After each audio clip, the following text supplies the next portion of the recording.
여러분 반갑습니다. 하나님의 은혜가 여러분 가정 가운데 충만하기를 주의 이름으로 간절히 기원합니다. 기도하겠습니다. 은혜로우신 주님 감사합니다. 우리 마음 가운데 믿음을 더하여 주시어서 믿음의 눈을 통해서 하나님의 인도하심을 더 감격하고 느끼는 저희들 되도록 도와주시옵소서. 예수님 이름으로 기도하옵나이다. 아멘. 오늘 여러분과 같이 나눌 생명의 양식은 창세기 47장 25절 26절 두 절만 봉독하겠습니다. 그들이 이르되 주께서 우리를 살리셨사오니 우리가 주의 은혜를 입고 바로의 종이 되겠나이다. 요셉이 애굽 토지법을 세우매 그 5분의 1이 바로에게 상납되나 제사장의 토지는 바로의 소유가 되지 아니하여 오늘날까지 이르니라. 아멘. 아멘. 기근이 점점 더 심해지게 되지요. 처음에는 갖고 있던 돈을 갖고 와서 식량을 사게 됩니다마는 그러나 그거 다 돈이 떨어지게 되니까 이 다음에는 그 소유했던 짐승들을 갖다가 그 팔게 됩니다. 그 짐승을 주고는 집에서 키우던 말, 소, 양떼, 이런 나귀 이런 것까지 다 팔아서 곡식을 구하게 되지요. 그 다음에 기근 아마 말경좀 됐겠지요. 말경쯤 됐는데 자기 토지를 팔아서 바로에게 주고 또 자기 몸도 나를 사라고 내가 바로의 종이 되겠노라고 농노가 되기를 원합니다. 자기도 팔았겠죠. 그 다음에 나중에 좀 더 지내서는 기근이 더욱더 심해지게 되고 숱한 참상을 보게 되는데 백성들이 스스로 농노가 되기를 원했지요. 그러면서 이 야곱이 얘기하기를 내가 종자를 주마 너희들이 거기다 땅에다가 경작해라. 그렇게 얘기했더니 백성들이 그 종자를 받아가지고는 키우게 되죠. 이제는 기근이 다 끝났다고 하는 얘기죠. 이미 끝났을 때는 자기들 아무것도 없었습니다. 그러니까 생각하기를 당신들이 우리에게 종자를 주어서 우리를 살게 했으니까 우리는 기쁨으로 바로의 종이 되겠나이다. 그렇게 얘기하죠. 자, 종자 씨를 줄 테니 뿌려서 경작해라. 그 말은 그만큼 이제 종자는 적어도 암만 기근이 있어도 어려움이 있어도 종자는 먹지 않는 법이잖아요. 그까이 다 먹었으니 아무것도 없었다고 하는 것을 얘기하게 되고 극심한 기근으로 인해서 마지막 남은 것까지 다 먹었다고 하는 그런 의미지요. 그래서 종자를 주어서 농사를 다 짓게 했는데 이때 요셉이 했던 정책은 5분의 1만 바로에게 바치도록 하라고 그렇게 얘기하고 있지요. 여기서 기근이 끝났다고 하는 이야기고 농사를 지을 수 있었다고 하는 얘기니까 은혜를 베풀었다 그렇게 볼 수 있죠. 씨를 주어서 경작하게 했으니까 은혜를 많이 베풀었다 볼 수 있습니다. 이 5분의 1이라고 하는 것은 그 당시 아주 넉넉한 법이었습니다.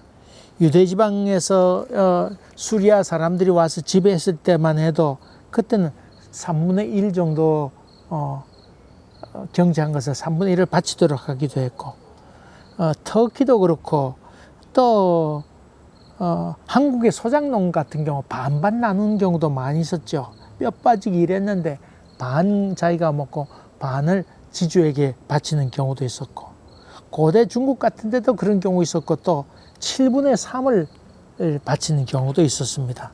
바사왕이 있을 경우에는 4분의 3 정도 왕에게 바친 적도 있지요. 근데 상당히 관대한 정책이었다고 하는 것을 우리가 알 수 있습니다. 그런데 이 이야기는 반을 바치라고 하는 얘기는 요셉의 정책을 이제 칭송하기 위한 그런 의미라 보기는 참 어렵습니다. 참 그냥 착취하지 않고 은혜를 베풀었다고 하는 것, 그리고 임금의 마음에 들도록 그렇게 잘했다고 하는 것을 얘기하고 있는데, 이렇게 은혜를 베푸게 될 때에 모두들 자의로 스스로 농노가 되기를 원했다고 하는 것을 여기서 얘기하고 있죠. 예전에 그 신학교 다닐 때에 우리 동기 가운데 옛날 대우 산업이면 대우 실업이라고 있었죠. 대우 자동차, 대우 기업에 그때는 뭐 참 잘 나갈 때죠. 대우가 세상은 넓고 할 일은 많다. 그래서 김우중 씨의 책이 많이 팔리던 그런 때였었는데, 거기에 근무하다가 그만두고는 깊은 회의에 들어서 신학교에 오던 동기가 있었습니다. 그러면서 얘기한 걸 들었는데, 자기 회사가 그 문어발식 기업이었다, 그런 얘기를 했습니다. 이 기업, 대우라고 하는 기업이 물건을 납품받습니다. 그리고는 그 납품받은 그 조그만 기업들을 점점 키워주면서 물건을 많이 받도록 하죠. 하청을 해서 많이 받도록 하고, 또 처음에는 물건 자꾸 물건을 신청하게 되니까 그 기업들이 은행에서 돈을 빌려 가지고는 기계도 같은 것도 자꾸 갖다 놓고 투자해야 될 것 아닙니까? 점점 설비 투자를 하게 되는데, 은행에서 융자 받기도 하고 또 뭐 다른 데 돈을 빌려다가 이렇게 설비를 자꾸 하게 되는데, 잔뜩 점점 증가시켰다가 어느 날부터 갑자기 물량을 안 받는 겁니다. 조금 자꾸 줄이는 겁니다. 그럼 지금까지 설비해뒀던 게 어떻게 되는 겁니까? 그래서 그 빚을 내서 설비했는데, 그걸 이자를 갚아야 되는데 그걸 다 갚지 못하게 되고, 더군다나 돈을 줄 때에 현금으로 주는 게 아니고 6개월치 어음으로 주든가 아니면 1년치 어음을 주게 됩니다. 그럼 돈이 빨리 돌아야 되는데, 그 돈 돌지 않으니까 하는 수 없이 그 어음을 다른 사채업자에게 주면서 이자를 또 내야 됐으니까 수입을 그대로 받는 것 아니고 이자는 이자대로 나가게 되는 그런 일이 있습니다. 이렇게 어려워지게 되니까 문 닫을 수밖에 없지 않습니까? 그럴 때 그 대우기업이 가서 그 고철값의 기계를 다 인수하게 되고 그것을 자기 기업으로 만들어버리고 말았다는 얘기를 들었습니다. 참 망하도록 하는 기업이었지요. 수많은 사람들의 가슴에 대못을 받는 그런 기업이었던 것을 봅니다. 참 사악한 기업이라 그렇게 볼 수 있죠. 착취하는 기업이고 악질 기업이었던 것을 봅니다.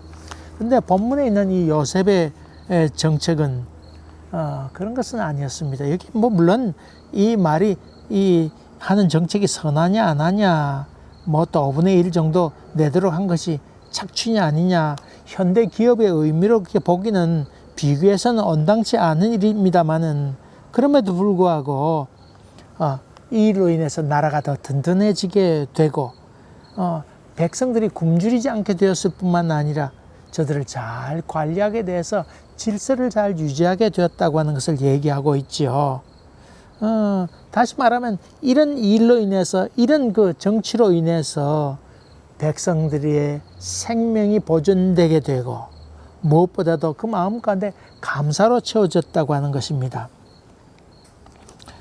참 재미있는 그 가운데는 스스로 농노가 되기를 원했다고 하는 것이지요. 자기 생명을 구원해 준 것에 대해서 감사가 있었습니다. 여러분, 우리가 그 일반적으로 알고 있기로는 미국 남북 전쟁할 당시에 남부에 살고 있는 사람들은 다 흑인들을 노예로만 삼았다고 하는 것만 우리 알려져 있습니다만은, 제가 그 어떤 기록들을 많이 점점 보니까 참 남부에 살았던 많은 사람들 가운데서도 참 노예를 식구처럼 대하고 노예를 해방시키는 그런 경우도 있었습니다. 그래서 해방시켜 주게 되면 그 노예들이, 흑인들이 자기 주인에 대해서 너무 감사해서 내가 다른 데 가기 싫다고, 그렇게 해서 스스로 내가 당신과 같이 살고 싶다고 그렇게 얘기하는 사람도 많이 있었다고 하는 것도 제가 기록을 통해서 본 적이 있습니다. 이런 경험을 통해서 소위 자유의 종이라고 하는 개념이 나오게 되지요. 나중에 이 모세 오경이 나오게 되는데 여기 그런 제도가 나오게 되지요. 너희가 그 희년을 맞이하게 되어서 노예에서 해방되게 되는데 그 노예 해방된 사람들 가운데에 자기 주인에 대해서 내가 평생 저 사람과 같이 살았으면 좋겠다. 우리 주인 너무 좋다.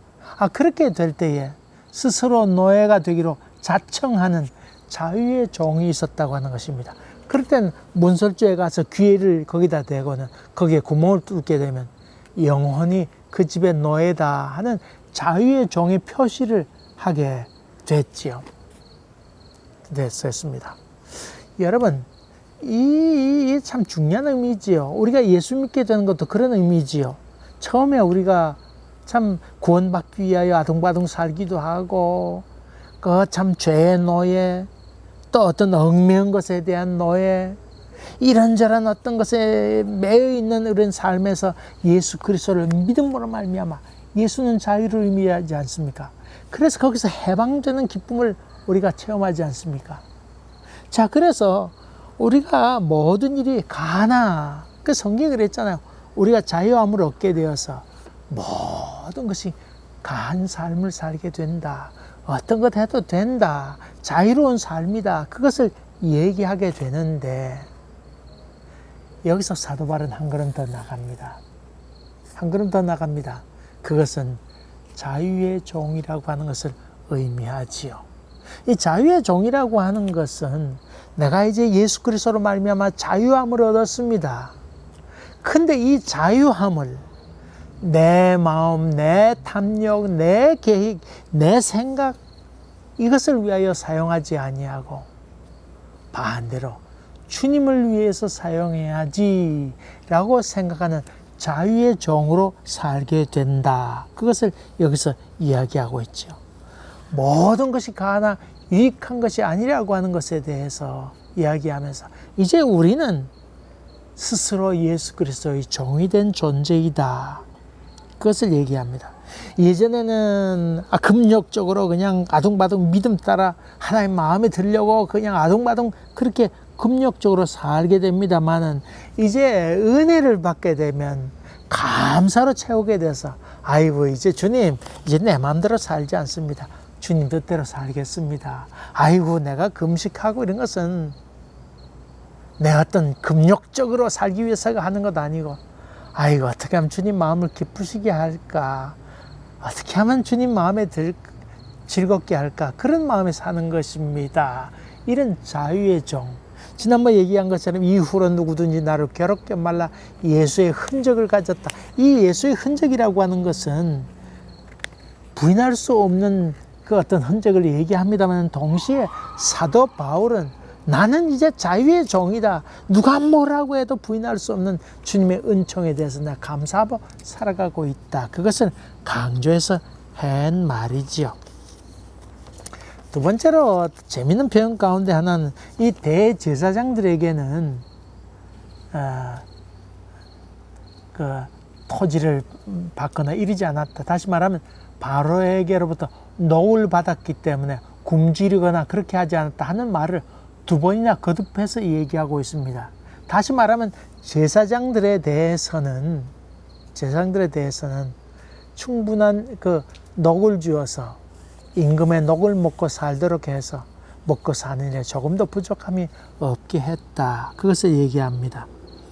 여러분 이 말은 아이고 그 애굽에 있는 사람들이 바로가 믿었던 신이 바로 라신 태양신 아니었나, 그게 뭐 우상 아니었나, 여기서 그것을 얘기하려고 하는 것도 아니고 바울은 이 요셉은 이 종교적인 고난에 대해서 도무지 그 선을 넘지 않았다고 하는 것을 얘기하고 있죠.